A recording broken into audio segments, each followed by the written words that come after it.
Halo semuanya, kita lanjutkan pembahasan kita untuk bab yang atau materi yang pertama.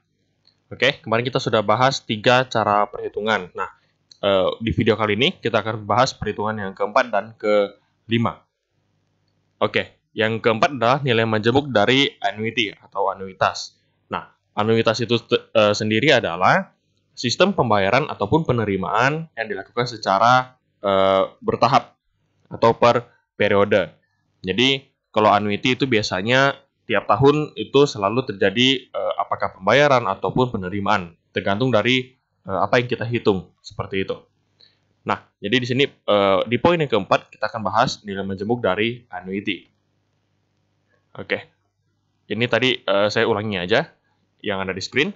Anuitas atau annuity merupakan seri dari pembayaran sejumlah uang dengan jumlah yang sama selama periode waktu tertentu pada tingkat bunga tertentu. Oke, jadi di sini bisa aja pembayaran ataupun penerimaan, tergantung konteksnya. Kita lagi hitung apa. Oke, kalau ini di sini kita konteksnya adalah kita menghitung untuk future value. Jadi nilai majemuk, cuman dengan annuity. Oke, ini di sini ada rumusnya. Jadi future value sama dengan adalah A kalikan A itu adalah penempatan dana yang dilakukan pada setiap periode. Jadi nanti saya akan kasih satu contoh yang lebih gampang. Jadi singkat kata ginilah, A ini adalah pembayaran yang kita lakukan setiap periodenya. Atau kalau boleh saya sederhanakan, kamu melakukan tabungan nih. Jadi setiap tahunnya kamu menabung atau setiap periode yang kamu menabung rutin dengan satu angka tertentu. Misalnya bulan ini atau tahun ini kamu bayar atau terima uang 1 juta. Tahun depan juga sama, terima atau kita membayarkan atau menerima uang 1 juta. Begitu terus selama beberapa tahun. Gitu. Kalikan dalam kurung 1 tambah I itu bunganya, N adalah jumlah periode pembayaran. Jadi N di sini sekali lagi tidak terpatok hanya tahun. Jadi di sini adalah N adalah jumlah periode pembayaran. Kalau pakai tahun, jadi misalnya setahun sekali ya berarti ikutin jumlah tahunnya. Kalau misalnya dikatakan setahun 12 kali, selama 3 tahun berarti N-nya adalah 3 tahun kalikan 12, berarti 36. Kayak gitu. Jumlah periode pembayaran. Oke, kurangi 1 dibagi dengan I adalah suku bunganya. Oke, kita lanjut. Langsung masuk ke contoh soal. Nah, di sini saya coba sederhanakan contohnya, jadi biar lebih relevan sama keadaan kita sehari-hari. Oke, jadi asumsikan kamu berinvestasi pada suatu produk investasi misalnya dengan tingkat return berupa bunga sebesar 15%. Setiap tahun kamu akan menyetorkan dana sebesar 2 juta. Nah, menyetorkan dana di sini bisa dalam artian kamu nabung lah. Tiap tahunnya kamu nabung 2 juta. Selama 5 tahun. Oke, kalau kita mikir simple, kamu nabung 2 juta per tahun selama 5 tahun. Berarti sampai akhir tahun kelima, kamu telah mendapat dana sebesar 10 juta. Oke, itu kalau kamu nabungnya normal, nabung yang konvensional, nabung di bawah bantal kah, taruh di celengan kah, atau taruh di rumah kah, seperti itu. Nah, cuman karena kita ini menempatkan dana kita di sebuah produk investasi, otomatis kita dapat yang namanya return. Returnnya berupa apa? Contohnya adalah bunga. Jadi, selain uang kita setiap tahunnya bertambah sebesar 2 juta, 2 juta, 2 juta, sampai mencapai 10 juta di akhir tahun ke-5, ditambah lagi dengan bunga yang akan kita terima atas kegiatan kita dalam menginvestasikan dana kita tersebut. Oke, kita di sini diminta untuk hitung sampai akhir tahun ke-5, total dana kamu ada berapa sih? Oke, kita masuk ke pembahasannya. Nah, kita masukin ke dalam rumusnya. Jadi, future value annuity-nya sama dengan 2 juta, itu jumlah yang kamu setorkan setiap periodenya. Di sini berarti 2 juta. Oke, 2 juta dikalikan 1 plus jumlah persen bunga, itu 15% atau 0,15. Pangkat N. Karena ini setahun sekali nyetornya, berarti kita pangkatkan dengan 5. Karena selama 5 tahun, berarti ada 5 kali. Kurangi 1 dibagi dengan bunganya, 0,15.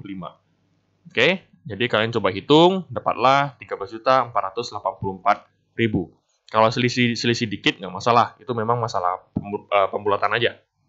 Ya, jadi mungkin ada yang komanya pakai 3 angka, ada yang pakai full, ada yang pakai 2 angka, 4 angka, terserah. Yang penting perhitungan kamu benar, ya hasil akhirnya pasti kurang lebih seperti itulah.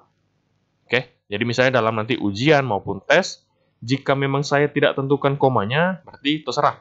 Kamu mau pakai 2 angka, 3 angka, 4 angka di belakang koma, ataupun pakai full, itu juga boleh.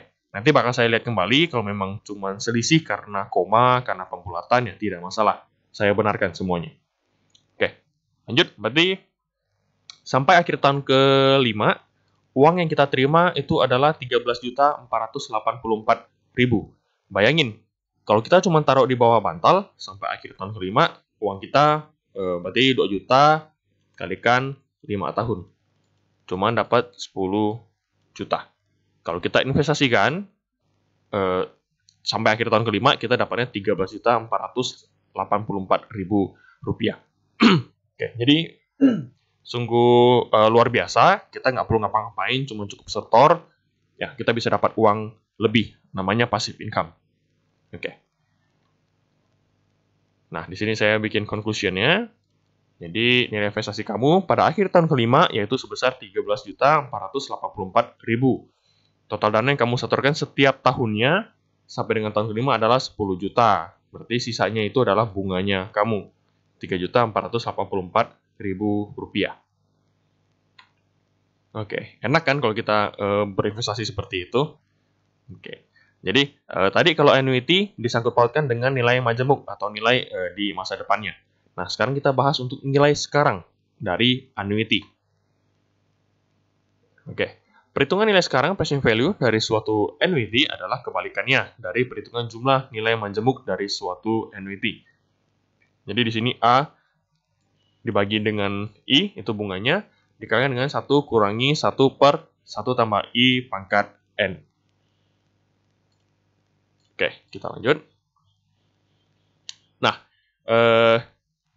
ini kebalikan dari si nilai majemuk dari annuity. Ya, ini kebalikannya. Ini nilai sekarang dari annuity. Nah, contoh simpelnya begini. Bank menawarkan kepada perusahaan sebuah produk investasi, kepada perusahaan sebuah produk investasi, di mana sistem investasi ini adalah setiap tahunnya bank akan memberikan uang kepada kita atau kepada perusahaan sebesar 2 juta. Oke, selama 5 tahun dengan asumsi bunganya adalah 15%. Nah, di sini dikatakan berapa present value dari sejumlah penerimaan selama 5 tahun. Selama 5 tahun kita terimanya berapa? Berarti 2 juta kalikan 5 tahun sama dengan 10 juta. Oke. Selama 5 tahun ke depan kita akan menerima 10 juta atau 2 juta per tahunnya. Jadi sampai akhir tahun ke-5 secara akumulasi kita terima 10 juta.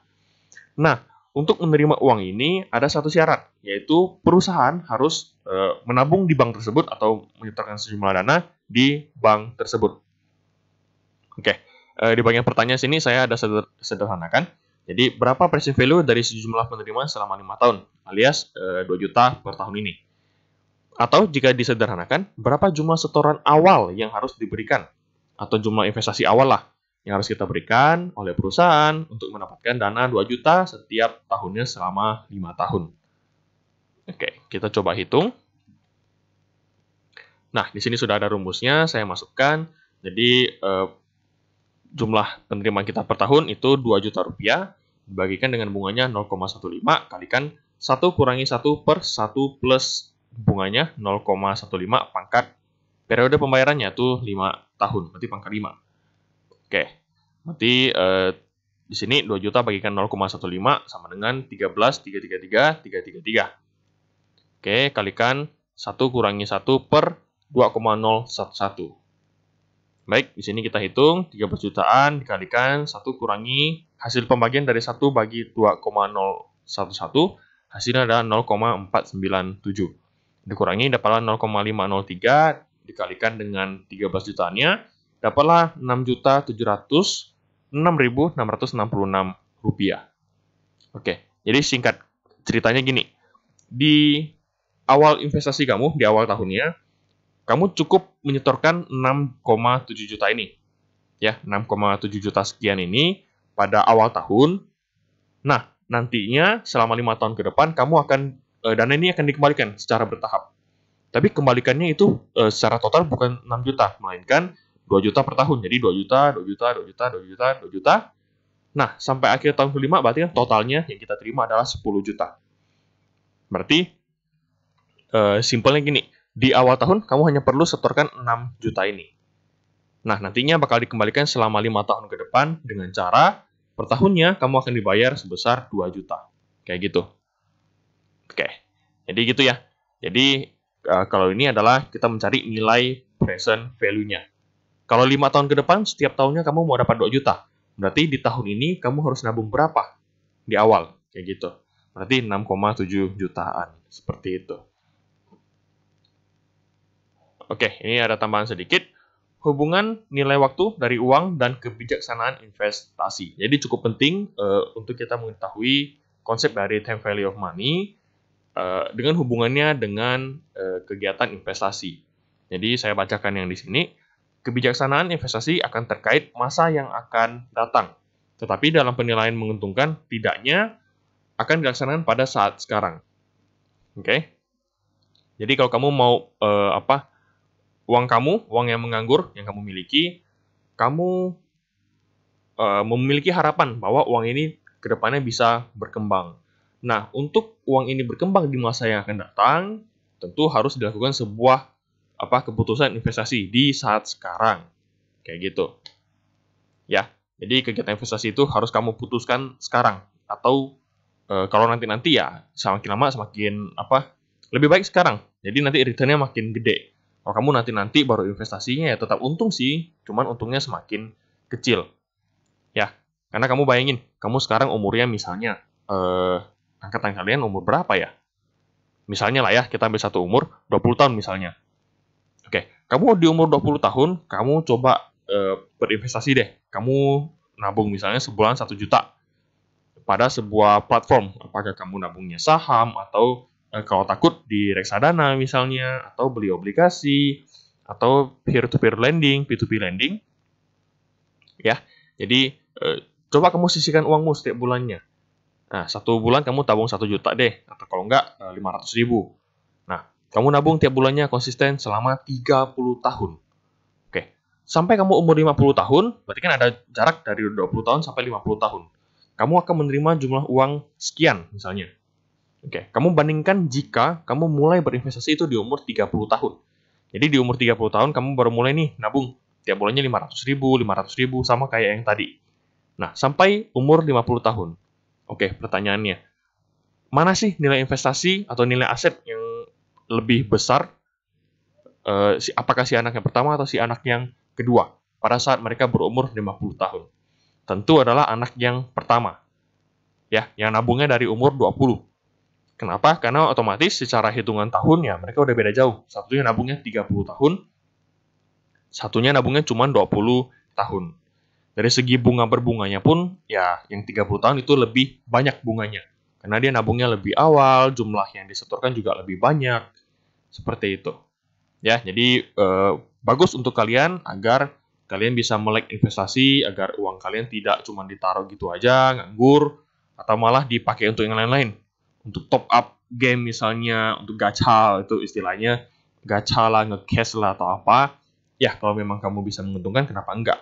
Misalnya ada yang main game, jadi pro player, bisa ikut kejuaraan dunia, atau apa, ya itu satu hal yang sangat membanggakan. Nah, tapi berapa banyak anak yang bisa seperti itu? Mungkin dari ratusan ribu orang yang main deh, paling cuma ada 10 orang, 100 orang yang bisa seperti itu. Ya, jadi gunakan uangmu dengan bijak. Kalau memang ada uang lebih, boleh kamu investasikan. Yang penting, sebelum kamu investasi, kamu harus hitung-hitung dulu. Apakah kamu memiliki simpanan untuk dana darurat kamu?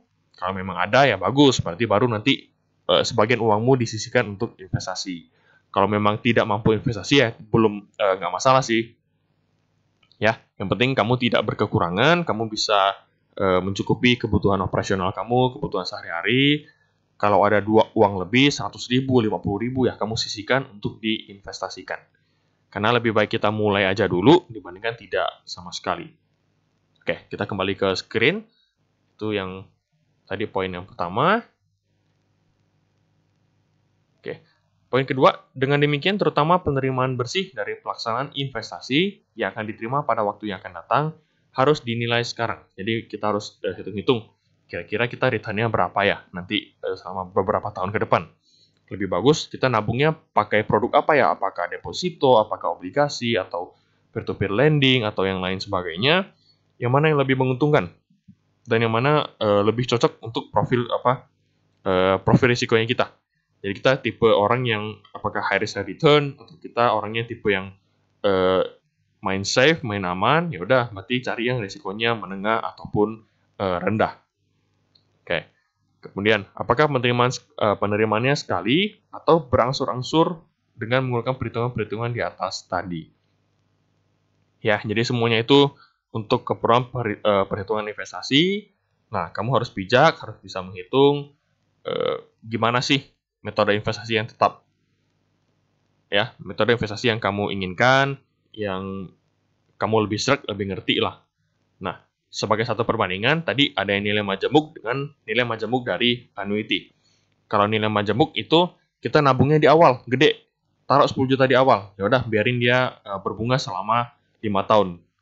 Jadi bunga berbunga. Di akhir tahun kelima kita baru ambil. Atau nilai majemuk dari annuity. Jadi kita nggak punya uang nih 10 juta nih di awal. Ya udah, kita nabungnya 2 juta aja setiap tahunnya. Berarti tahun pertama 2 juta, tahun kedua 2 juta, ketiga 2 juta, keempat 2 juta, kelima 2 juta. Nah, kalau seperti itu, bagaimana hitungannya? Lebih untung yang mana? Kayak gitu. Itu untuk kita menganalisa. Kayak gitu sih. Oke, jadi untuk video pembahasannya sampai di sini aja. Seperti biasa, jika ada materi yang dirasa kurang dipahami, atau ada yang kurang jelas, atau ada yang saya salah kata, salah menyampaikan atau apa, silakan kalian sampaikan saya, silakan kalian tanyakan, tidak masalah. Yang penting ya selama kalian mau belajar, apapun itu yang kalian bingungkan, yang kalian ingin tanyakan, silakan tanyakanlah kepada saya. Oke, saya akhiri video perkuliahan kali ini. Semoga apa yang saya sampaikan bisa dipahami dengan baik. Oke, terima kasih.